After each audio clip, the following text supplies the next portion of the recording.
It is Ryan Seacrest here. There was a recent social media trend which consisted of flying on a plane with no music, no movies, no entertainment. But a better trend would be going to ChumbaCasino.com. It's like having a mini social casino in your pocket. Chumba Casino has over 100 online casino-style games, all absolutely free. It's the most fun you can have online and on a plane. So grab your free welcome bonus now at ChumbaCasino.com. Sponsored by Chumba Casino. No purchase necessary. VGW Group. Void where prohibited by law. 18 plus terms and conditions apply.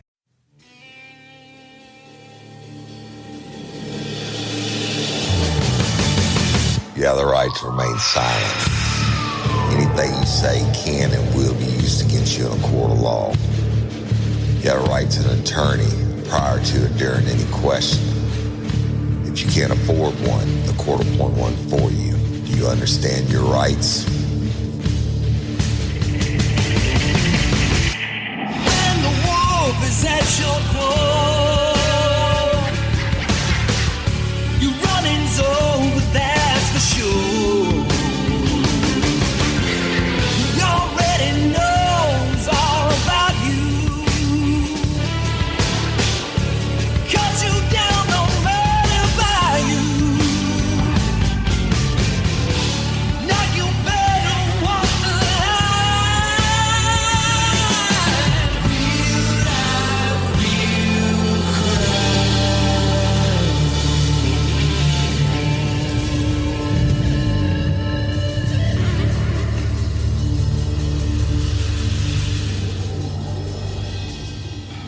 Warning.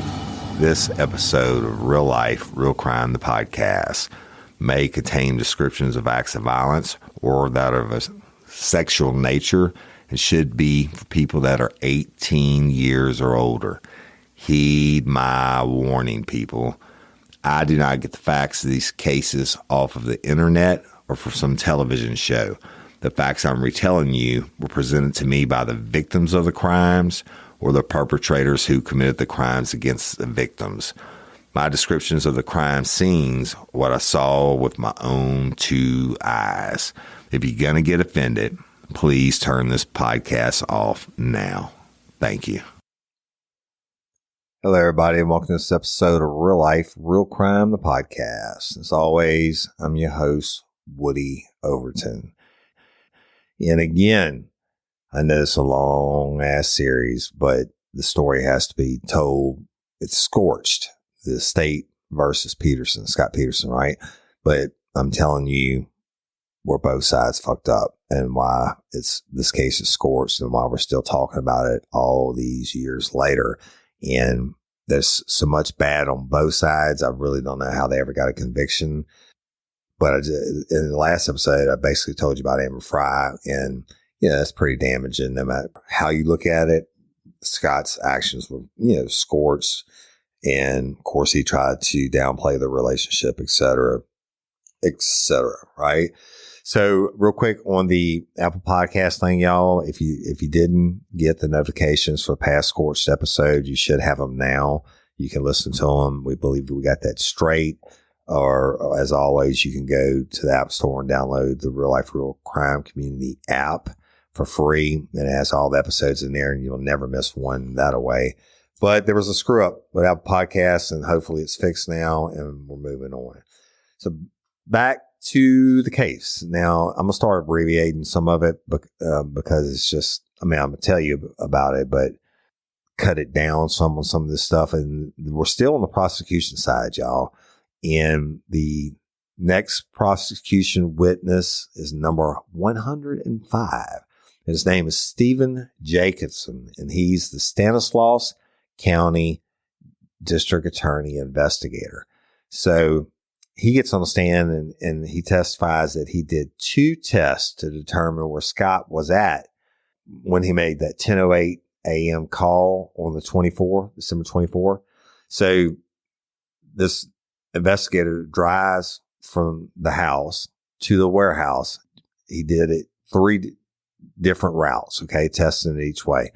And they go into all the detail on the streets he turned and all that. I'm not going to tell you that.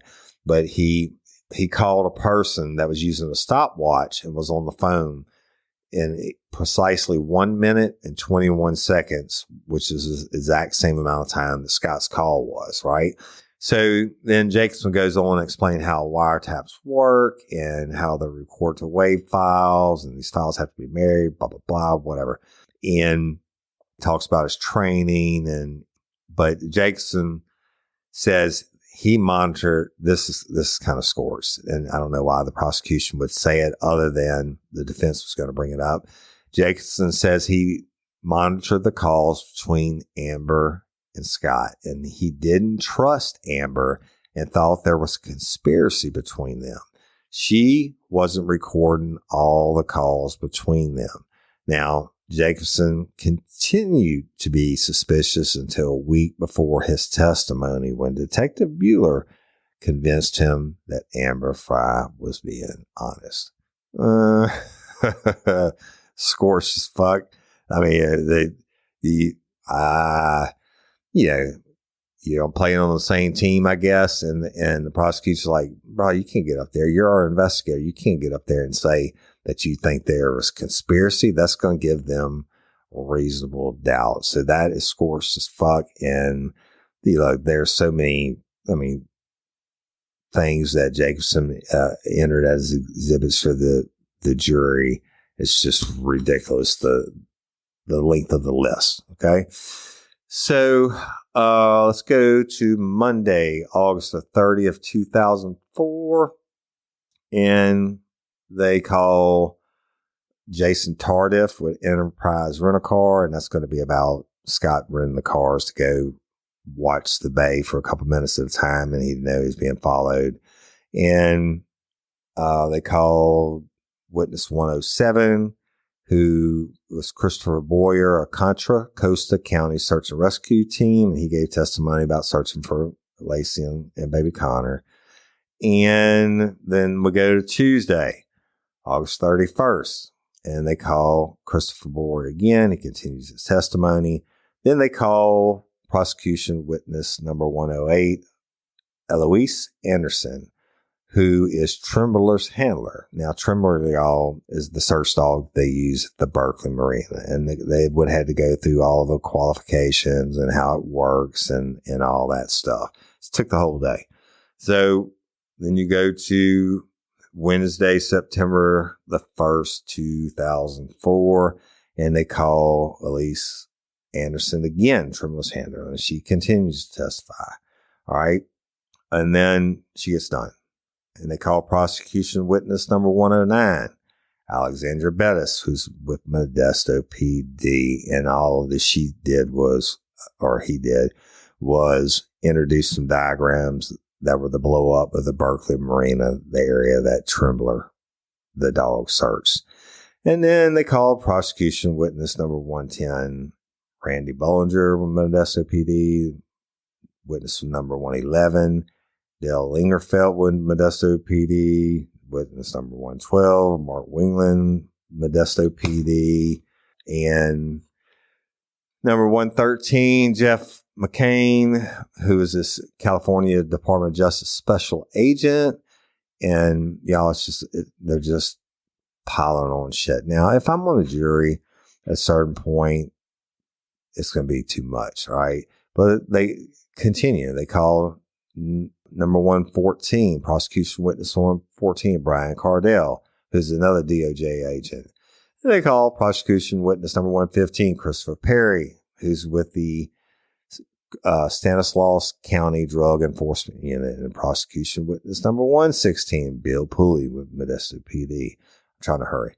Prosecution witness number 117, Thomas Chaplin, Modesto PD. Prosecution witness number 118, Jill Henry, Stanislaus County Drug Enforcement Unit. And the prosecution witness number 119, Tara Ferris, who's another DOJ special agent. All right, moving on. Let's go to Tuesday, September the 7th, 2004. And they call prosecution witness number 120 and number 21. 120 being Officer Erica Beffa, Modesto PD, and 121 being Detective Paul Mears of the San Joaquin County Sheriff's Deputy. Now, these two witnesses said that they told about the follow-up on the Tracy tip that was sent in to the California Highway Patrol on the tip line. And this tip said, I told you about this earlier, but the tip said that a pregnant woman who looked like Lacey was being held hostage at a rural setting near Tracy with 2 white houses and an old abandoned pickup. So Beffa goes to find the houses, but she can't find them. Okay. Beffa is a he, and he can't find. So he's like, well, you know what? Let me call the local dude, which is Paul Mears with the sheriff's office. And they go out and they look, and he's familiar with the area. This is his patrol area. And well, guess what? They weren't able to find the houses as the woman described in the tip, but they continue to follow up on it in all the rural areas that he was familiar with. And it led them to a compound, which was a flop house for drug users. Now, when they get there, this is actually, I think, good. This part on the cops' side is they're actually following it up, right? So what they do, they can't just bust up in a compound and look at shit. He calls in a helicopter that has a thermal imaging system on it, or a heat sensor, right? And the helicopter flies overhead, and this heat is detected in some of the buildings, meaning, I don't know if you can say that it's humans or not, but the heat source is most likely going to be humans. And Mears calls the supervisor and says, look, we got some, heat signatures in the buildings. And the supervisors are like, fuck it, don't go into the compound. Well, that part is Scorched. They could have did a knock and talk and just said, just so they could say, hey, this is a murder case. We're following up on a tip. And I'm sure they were drug users and some may have ran or whatever. But what you do in a situation like that is you tell them, say, look, I'm not here to sweat you about your dope. I'm here to see if Lacey, pregnant woman, is being held hostage, right? But they didn't do it, which leaves it Scorched for the defense to say that this tip was valid and you didn't disprove it, right? So, moving on, prosecution witness number 122, Terry Western, who is a friend of Lacey's, and she says that she last saw Lacey on December 14th at the Christmas party, the same one that Lacey's by herself because Scott's off banging Amber Fry. And she said Lacey said Scott had to go I guess to San Francisco because his boss flew in and he had to meet with him. And Lacey said she felt tired and her feet were swollen. And hey, y'all, let me tell you about Gobble. All Gobble meal kits are pre-prepped. That means less work for you and less waste in your kitchen. Their meal kits include everything you need so you can save time at the store or just skip that trip entirely. I got the box in and I had 3 different meals. I had a Kung Pao chicken, crispy fish tacos, and a beef bourguignon, however you say it. But let me tell you about the classic beef bourguignon. Look, it came with beef pot roast and a beef broth concentrate, red wine demi-glaze, cremini mushrooms, cipollone onions, mashed potatoes, baby carrots, and rosemary thyme butter. It was so easy to make. Literally like 15 minutes it took Cindy. And let me tell you something, all the dishes were fire, but this thing was like a taste explosion in my mouth. It's just unreal. We've got to spend more time together and more time doing the things we love because everything came in this one single box right to my door. So see what a difference Gobble will make for your household.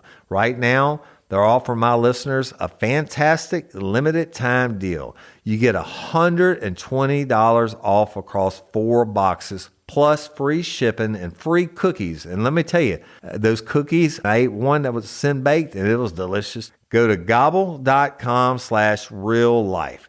That's GOBBLE.com/real life for $120 off your first 4 boxes.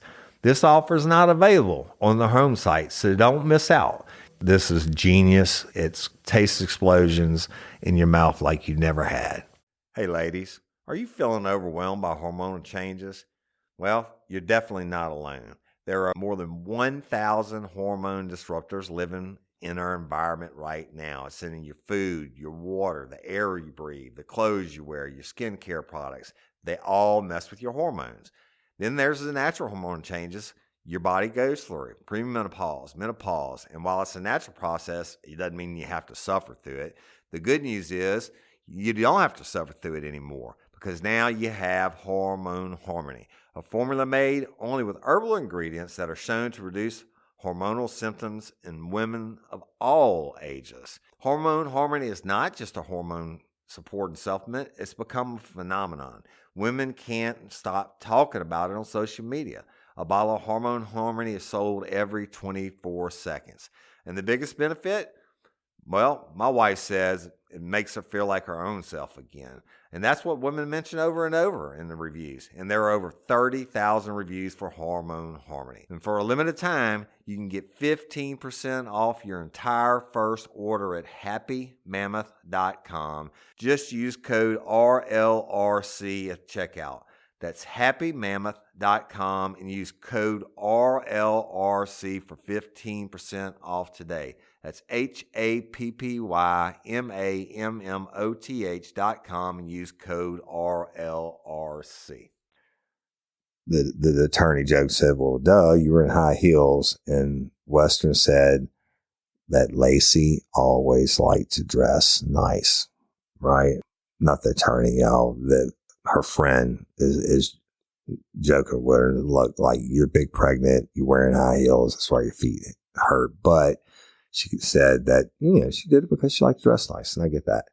And on January 14th, when the friend Western went to the volunteer center early that morning, she saw Scott, and he appeared visibly upset, and he was answering emails. Now, she asked what the problem was, and he said he wanted to talk to her about selling the house. Now, why? Why? Scorched, Scott, you're fucking being stupid. And when I asked why, he says because he couldn't have Lacey come back there. Strange. So Western says, well, Scott, this is not the time to be doing that, right? And it's not. Dude's not thinking straight. So on cross, the defense attorney Garagos notes that Lee and Jackie Peterson each donated $15,000 as a gift to help Scott and Lacey pay down the payment on their house when they purchased it. And her friend Western was the realtor that they bought the house through. And Western is the person who arranged with the red line remember where the volunteer center was, y'all? And she was the person that got the red line to open up the volunteer center there on December 26th. And she is the person who decided to close it when she heard about Amber. Okay. And Garagos brings out that she was interviewed by Detective John Bueller on December 28th, and he asked Western to call him if she saw any disloyalty in the family. I guess, he's trying to throw shade on her for closing. Garagos is trying to throw shade. I don't think that's really one way or another, other than Scott fucked up. Your wife and baby are missing, and you're talking to the realtor about selling the house because Lacey can't come back there. This is the shit that you're not going to hear anywhere else. So, prosecution calls witness number 123, who is Roger Content, auto sales. Now, Content said that he did the deal when Scott traded in the Land Rover for a used Dodge Dakota pickup truck.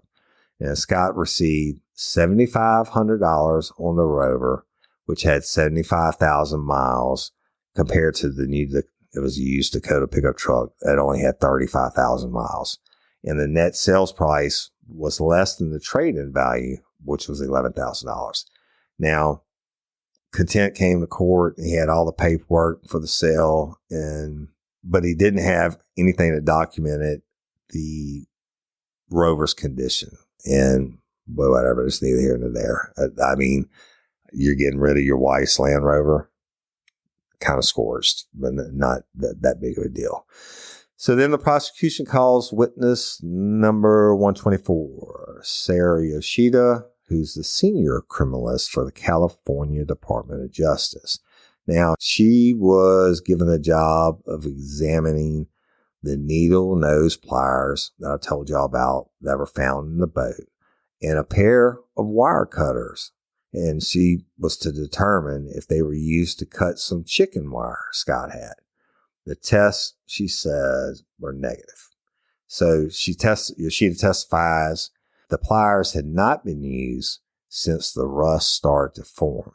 And because there were no clean marks, which occur when rust is wiped away, when you use it for a new cutting. So she said that, no, those weren't used for that. So she said that she swabbed both of the tools, and that's usually done to detect blood and other trace evidence. But the swabs were never tested, y'all, and are still at her lab. Scorched. Why not tested? It's a murder case, right? Then Yoshida's other job was to do a chemical analysis on 2 items of plastic material that were brought in as evidence. And her test concluded they were polyethylene or similar product.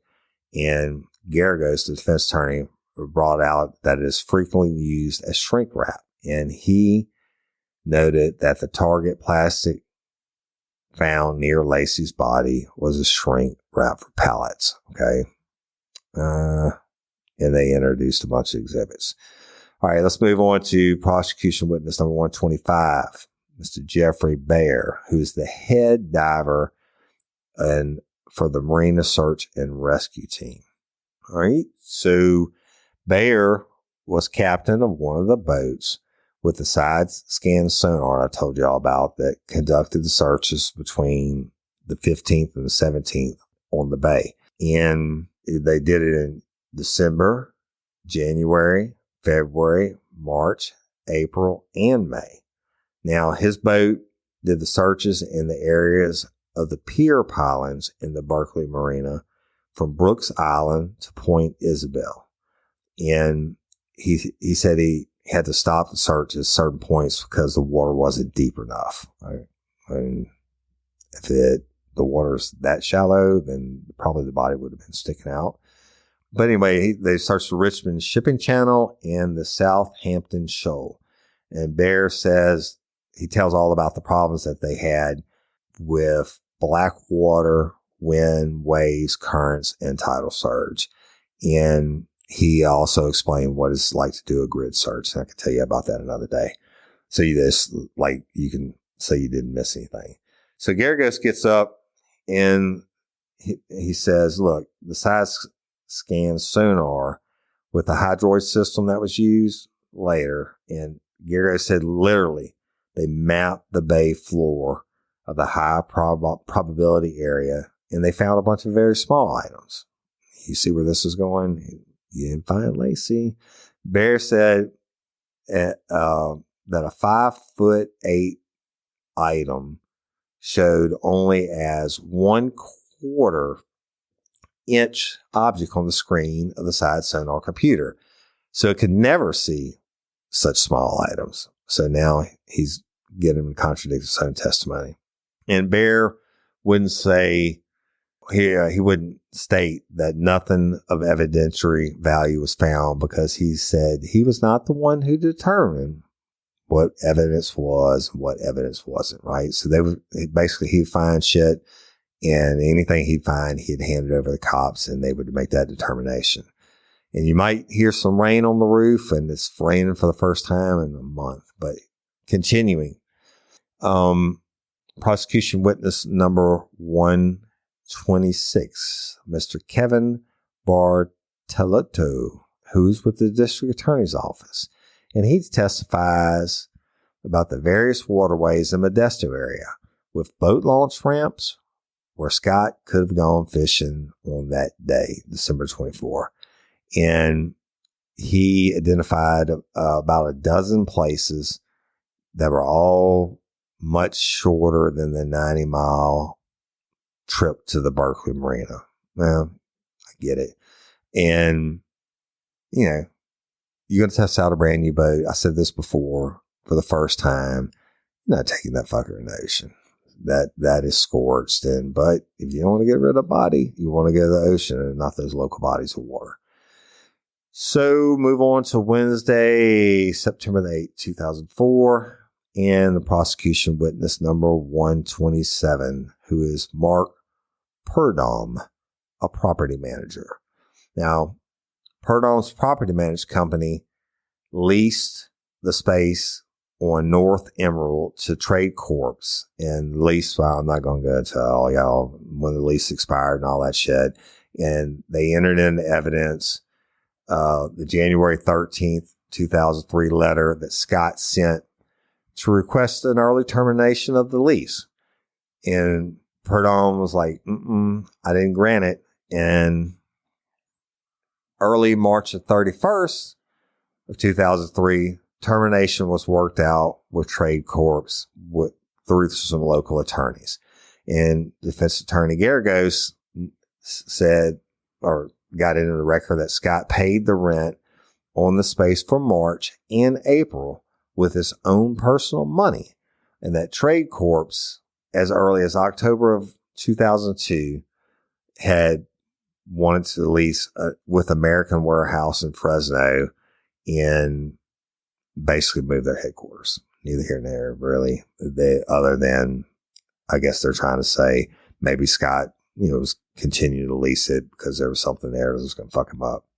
So, next, prosecution witness number 128, Karen Korsberg with the FBI Laboratory Trace Evidence Unit, and prosecution witness number 129, Kimberly Rebush with FBI Laboratory Trace Evidence Unit. And Korsberg testifies that she did the trace evidence analysis of the two hairs that Modesto PD says were found in the pliers in Scott's boat.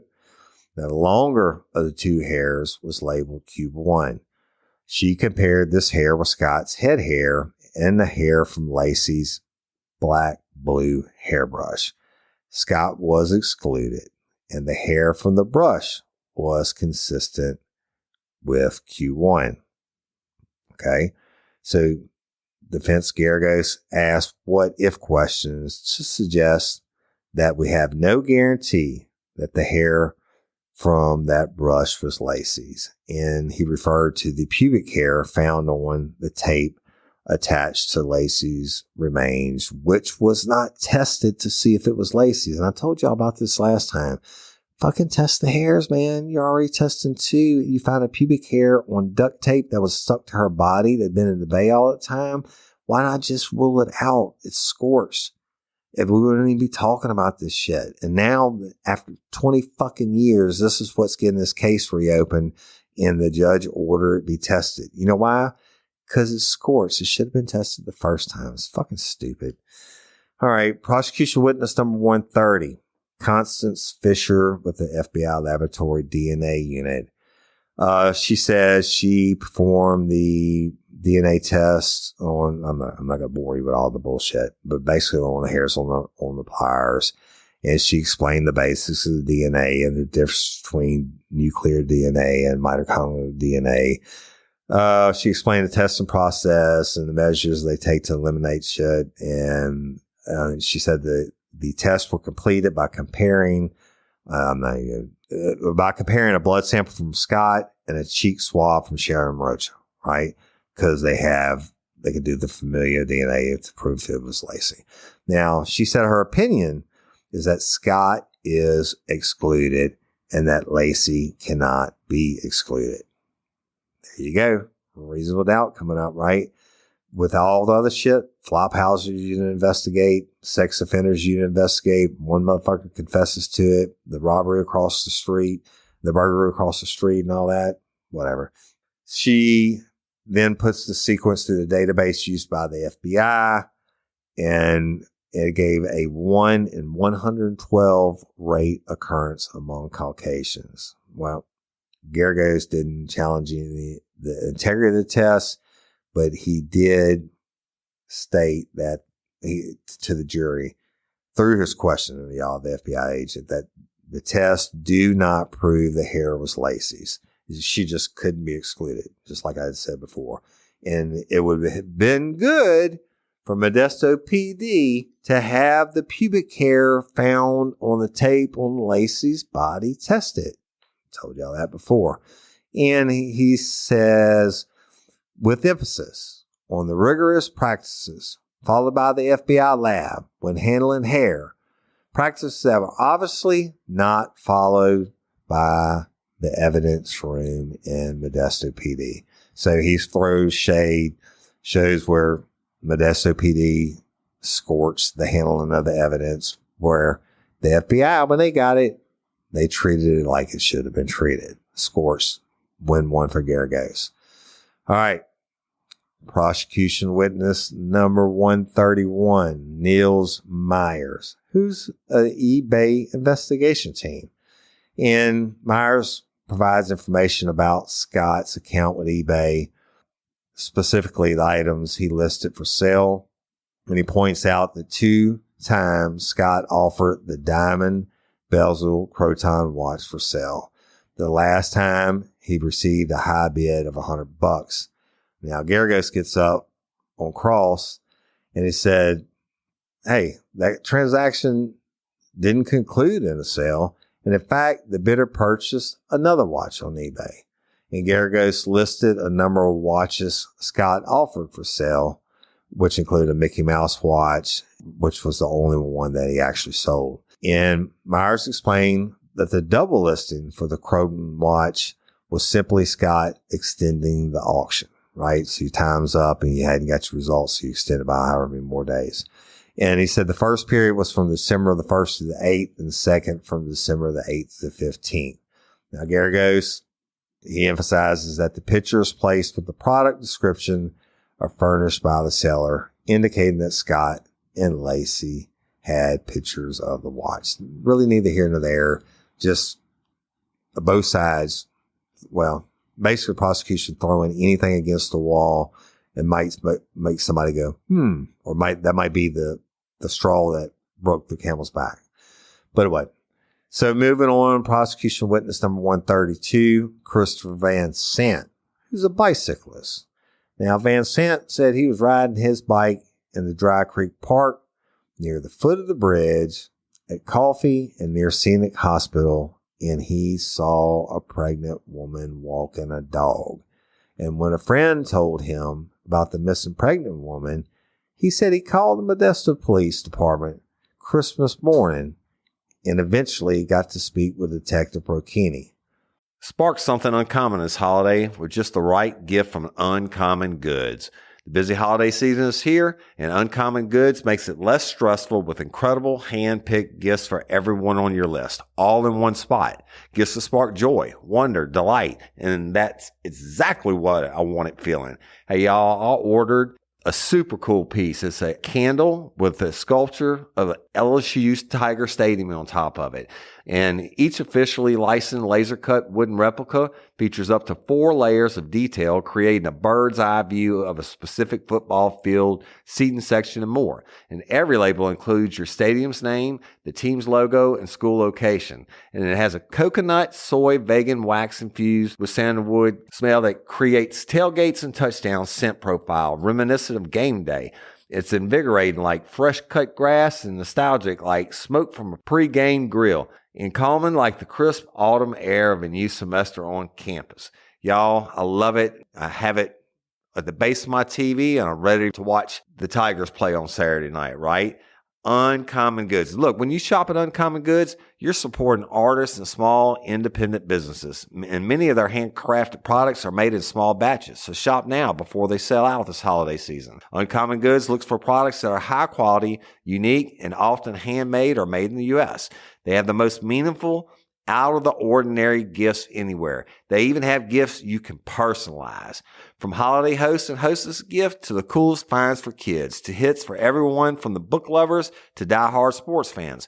Uncommon Goods has something for everyone, not the same old selections you can just find anywhere. And with every purchase you make at Uncommon Goods, they give $1 to a nonprofit partner of your choice.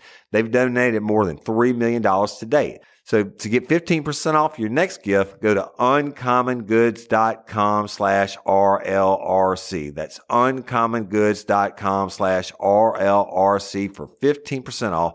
Don't miss out on this limited time offer. Uncommon Goods, we're all out of the ordinary. Hey, y'all. Changing my wardrobe from summer to fall, it's never easy. Luckily, Quince offers timeless and high-quality items I adore. Ensure my wardrobe stays fresh and I don't blow my budget. And there's nothing easier than going to Quince and choosing these high-quality items, like cashmere sweaters from $50, pants for every occasion, washable silk tops, and so much more. The best part?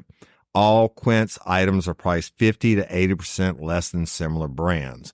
By partnering directly with top factories, Quince cuts out the cost of the middleman and passes the savings on to us. And Quince only works with factories that use safe, ethical, and responsible manufacturing practices and premium fabrics and finishes, and I love that. I got the stainless steel Link Apple Watch band for $59.90. It's heavy duty, it's awesome, and it's like $100 less than I could find anywhere else. And I also got a 100% organic cotton fisherman quarter zip up sweater. The color is alabaster. Man, I can't wait to wear that this fall. And Cindy got the Mongolian cashmere boat neck sweater in heather gray. And I'm telling you, these are classic pieces at a fraction of the price. Make switching seasons a breeze with Quince's high-quality closet essentials. Go to quince.com/RLRC for free shipping on your order and 365-day returns. That's QUINCE.com/RLRC to get free shipping and 365-day returns. Quince.com/RLRC. You'll thank me later.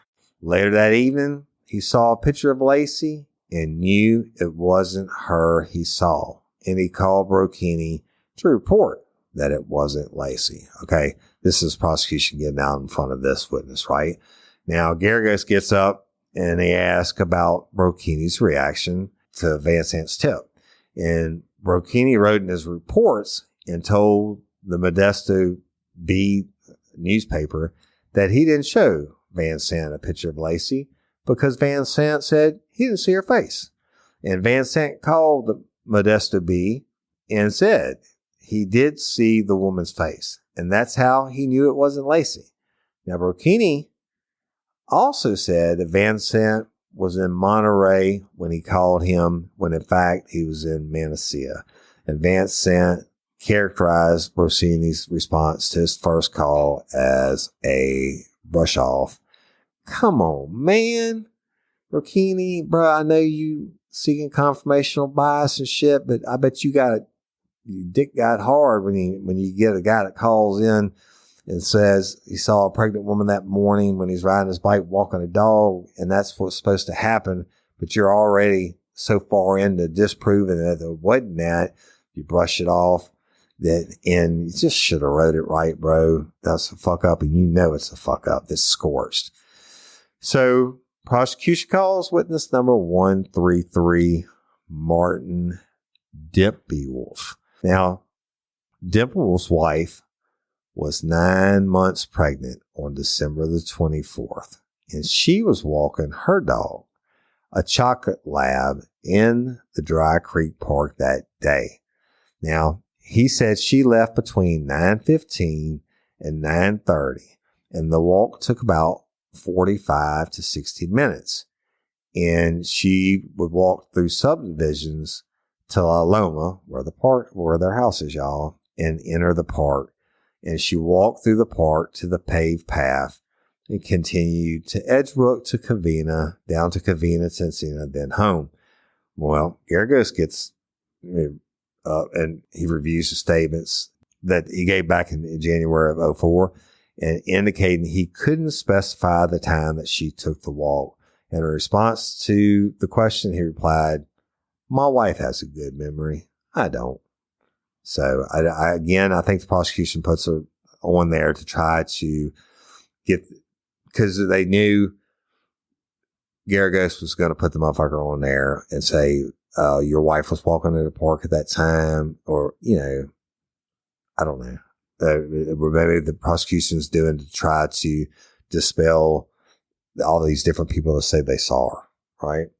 And so prosecution calls witness 134, Jordan Visela Prescott, who's a pregnant neighbor, and witness number 135, Elizabeth Guptill, who's a pregnant neighborhood walker, and witness number 136, Jill Lear, who's a pregnant neighborhood walker. Look, they had some babies going on over there, y'all.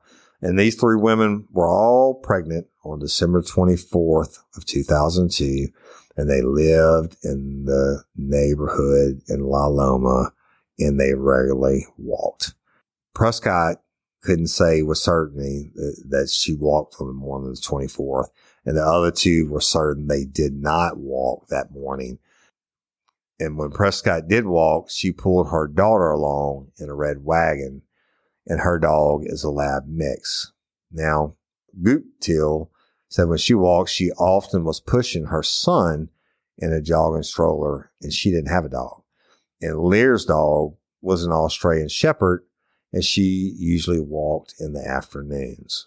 And Prescott at the time was 2.5 months pregnant with twins, and Guptill was 5 months pregnant, and Lear was 6.5 months pregnant on December 24th, 2002.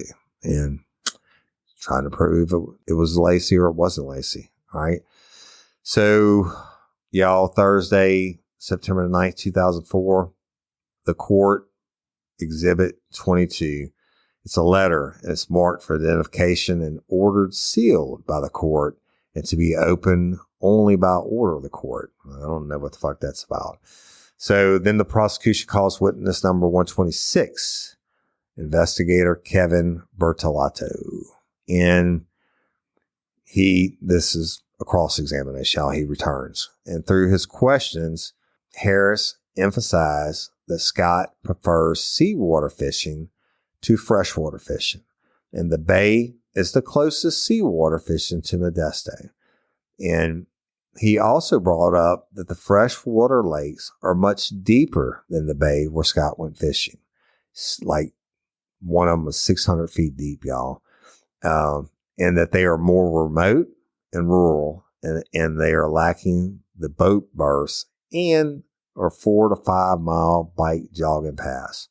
And it's suggesting they would have been better places to dump a body. Now, Bertolato answered that the boat launch ramps for these lakes can be backed up to, and he has been to the Berkeley Marina when it was quite deserted, and he admitted that it was unlikely the lakes were very busy on Christmas Eve. And I don't know, whatever. I mean, I guess you could have dumped the body closer by the lake, but if I'm dumping it and there's not an alligator in the lake, I'm not dumping that motherfucker. Dumping in the ocean where there's sharks, but that's neither here nor there. All right. Prosecution witness number 137, Kim Westerfall Covina Walker. Now, Westerfall says she routinely walks a route that takes her from Edgebrook down Covina to Encina. Look, right past Peterson's home. Y'all, all these people, certainly have something to do with the area that Lacey walked in. She testifies that she did take her walk on December 24th, 2002, and arrived at Covina about 10:50 a.m., and she didn't see anything out of the ordinary. However, she didn't agree with what she told officers going door to door on the night of the 24th. So that her testimony went against that. She had told them she couldn't be sure she walked down Covina that morning, and her testimony contradicted what she told her neighbor and her mom about her activities on the morning of the 24th. So, in Westfall walked with another woman, Dana Evans, and we'll get to her, I guess they call her everybody else in the world. So, prosecution witness number 138, Patricia Weenie, who's a park walker. Basically, she just testified she walked her dog the morning of December 24th and to the tennis courts, to the golf course and back again. And she said it was cold and damp that morning, and she wore a winter coat, and she didn't see anything out of the ordinary. All right. Prosecution witness number 139, Brian Lee. Lee said he ran his usual run along the park's bike trail on the morning of December 24th, and he left his home at 10 a.m. He said he would arrive at the Covina Trail about 15 minutes later. He said the weather was cold, so he wore sweats instead of his shorts, and he didn't see anyone on the bike trail. Now, Garagos points out that his testimony disagreed with the information he gave when interviewed the summer before. And that testimony, he told police he took his run sometime before noon, sometime between 10 and 11:30, and he runs with his chocolate lab, right? Okay. This is court, y'all. It's real shit. Prosecution witness number 140, Joan Lee, who's the wife. I'm not even going to tell y'all about her. She's the wife of that other dude, but she was 4.5 months pregnant. Says she walked with her husband and their dog in the evenings. And they walked on the evening of the 24th. Whatever. Prosecution witness number 141, Diane Heaston Miranda, another walker. And she's blonde with a golden retriever. She lived in the neighborhood. She would walk early in the morning around 7 a.m. and go into the park and back and whatever the fuck. And the walk usually took her 20 to 30 minutes. And she was certain she did not walk on the 24th. And I don't even know why they're calling her, but they said she wasn't pregnant on December 24th, so she couldn't be mistaken for Lacey. Prosecution, I mean, they're fucking way overdoing it, y'all. I get saying test all the hairs and interview these tips that come in and stuff like this, but these motherfuckers, you went out and found every motherfucker that ever set foot in the park. I mean, some of it's just not relevant. It's just not. But you're trying to say, I guess, that Lacey wasn't in the park. A little bit overkill on my part. I mean, if I was in a jury, I'd be trying to stay awake. It's probably like you're all trying to stay awake now. Prosecution, witness 143, Amy Newman, another pregnant woman. She says she didn't walk on the 24th, and she was introduced to Lacey when Lacey was making a traffic study video for the Encina Street Project. And her dog is a poodle. She was pregnant at the time and under doctor's order to rest with her feet up in the afternoons. She would lay on the couch, blah, blah, blah, whatever. Prosecution witness number 144, Lee Peterson. Now, Peterson was questioned about his communications with Scott prior to December 24th. In his conversation with Scott on the 24th, in which Scott did not tell him he was fishing or he had bought a boat. He was also asked what weapons were taken along during a previous pheasant hunting trip, and he said he didn't recall seeing Scott with a handgun during that trip. Peterson said they gave Scott $30,000 for the Del Rio membership, I guess to the country club, that Scott's mother made the arrangements, and he found out about it later. I don't know what that is, y'all. I might be misspeaking. But prior to December 24, the last time he had gone fishing with Scott was that summer in July or August. And Peterson says Scott is the fisherman where he is usually the golfer. And naturally, y'all, this is his brother.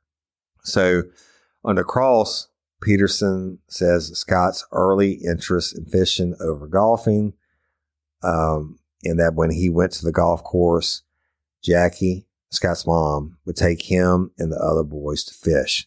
Scott also went ocean fishing a lot with others his age and when he got older. And he goes on and talks about going to visit Scott one time and seeing a boat and 2 motorcycles that he didn't know Scott had bought. And Scott paid his own way through college.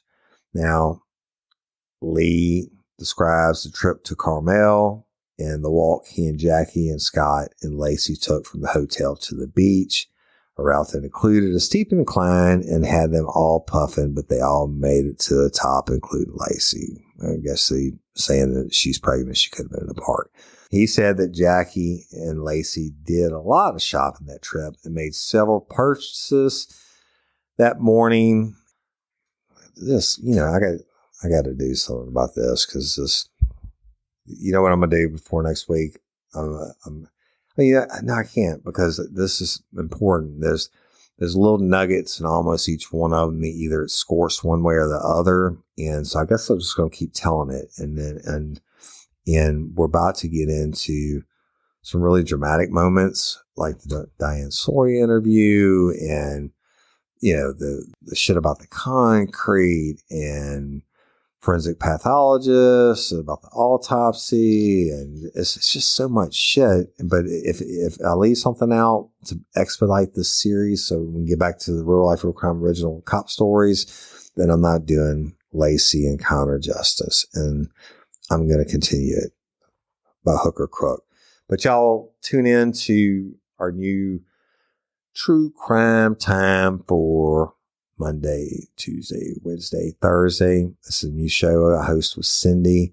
We cover crime topics and, a lot of husband and wife banter back and forth. Got a bunch of new segments on it.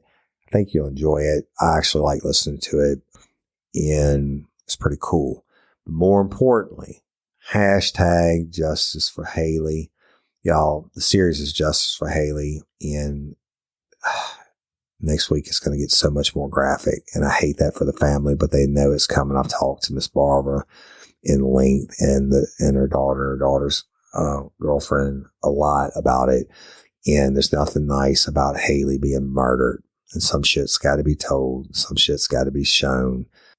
All the videos, all the stuff that I'm editing out, not gory stuff, but like on this one that you got last week or just this past week that we dropped earlier, I took out several minutes of the cops video when he's standing around his car and shit like that. Well, that's all up for Patreon and Convicts, the subscribers. And there's going to be a lot of stuff that I'm going to put in there that I can't talk about on the episodes just because it wouldn't make any sense for me to try to describe a picture, or maybe I will. I don't know. But there's so many hours and hours and hours of interview interrogations and stuff like that I'm going to have to cut some of it out. But everybody for free will get the story. All right. But if you want to see the rest of the stuff, and I will have more up this week, I'm going to post those things for Patrons and Convicts behind the wall. And you have to promise you're not going to share them. I will post it as the story goes along. I'm not going to get out of chronological order, because if I gave you everything right now, you'd just be like, holy fuck. And we want to tell the story in order, and you're already pissed off. You got pissed off about the 911 call. You got pissed off about this last one. Wait until you see what's coming in the coming weeks. It's very important. And y'all, when you go and comment about it and everything, I love that. And the more you comment it, the more it makes people want to hear Haley's story. All right. And we need everybody in the world to hear it so they can get pissed off. And then for this time, I'm not against the cops. I mean, I'm not saying they do some stupid shit like on the young cops saying stupid shit or whatever, but that's cop shit. But as far as the work that was done in the case, most of it, I'm not going against that, but we're going against the outcome, and we're going to try to do, well, we're going to do a call to action. We'll try to get the proper result. Okay. So tune into that. Thank the Lord. The election is over. I hope we can come together as a united America now. I'm an independent man. I want America to rock. And let's just everybody come together. People have spoken. It is what it is. Let's try to make some changes and make all our lives better. And Louisiana Organ Procurement Agency, LOPA, it's my jam. And they save lives every day. They're a nonprofit. They best people in the world. I'm an organ donor. Please, if you want to be an organ donor, be a hero. Go sign up. Go to lopa.org. It takes like 2 minutes. You don't have to be from Louisiana. You can be a lifer from Kent, Ohio, if that's even such a place. Just go to lopa.org. Take 2 minutes. Fill it out. Become a hero. Give the gift of life and sight and all that great shit that those people do. And I'm Woody Overton, your host of Real Life, Real Crime, the podcast. Again, one more time real quick. The drop schedules are going to be Monday, Tuesday, Wednesday, Thursday, True Crime Time 4, Friday, Justice for Haley, Saturday, Real Life, Real Crime Original. And I'm your host, Woody Overton. Till next time or ever, don't let me catch you down on Murder Bayou. Peace.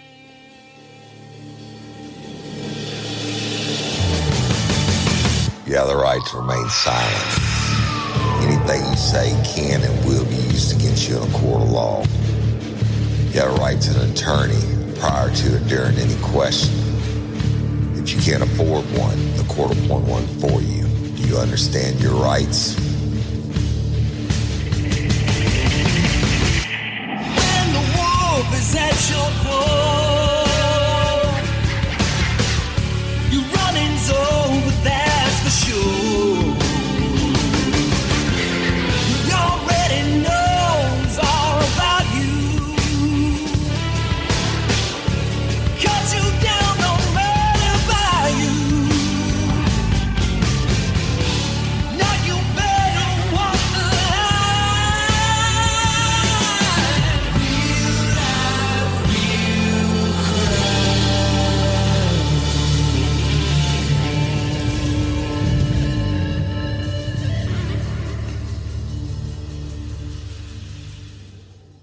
Hello, it is Ryan, and I was on a flight the other day playing one of my favorite social spin slot games on ChumbaCasino.com. I looked over at the person sitting next to me, and you know what they were doing? They were also playing Chumba Casino. Everybody's loving having fun with it. Chumba Casino is home to hundreds of casino-style games that you can play for free anytime, anywhere. So sign up now at ChumbaCasino.com to claim your free welcome bonus. That's ChumbaCasino.com and live the Chumba life. Sponsored by Chumba Casino. No purchase necessary. VGW Group. Void where prohibited by law. 18 plus. Terms and conditions apply.